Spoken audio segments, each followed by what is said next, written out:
Hello guys, welcome to another lecture on operators. In this lecture we're gonna discuss ternary operator. The ternary operator is a conditional operator that provides a concise way to make a decision based on a condition. This is the syntax of the ternary operator.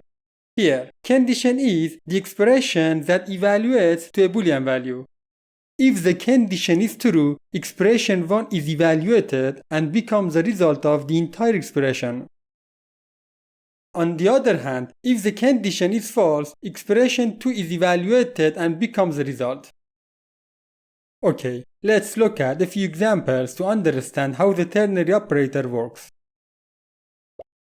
In this example, the condition x greater than 0 is true because x is indeed greater than 0. Therefore, expression 1, which has a value of 10, is evaluated and 10 will be assigned to the y variable.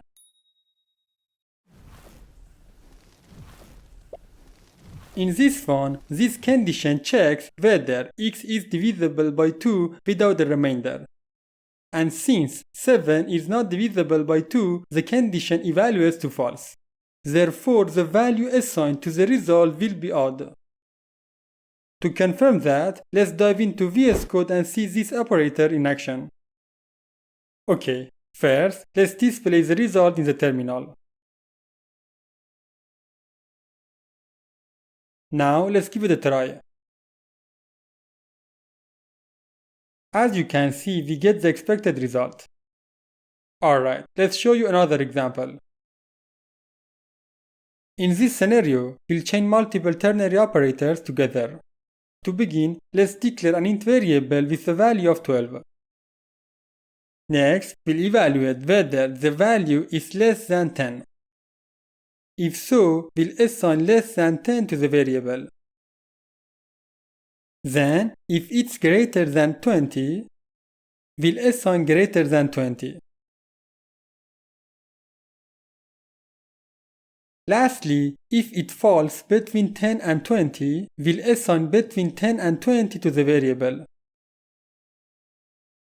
As you can see, this statement results in a string value.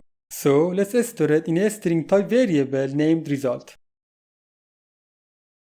Now, let's display the result in the terminal and run the application.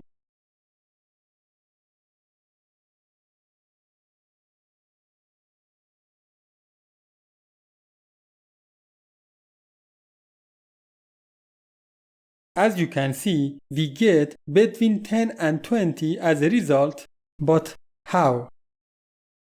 In this example, if x is less than 10, the first condition is true, and less than 10 is assigned to the variable. But if the first condition is false, the second condition is evaluated. If x is greater than 20 is assigned to the variable.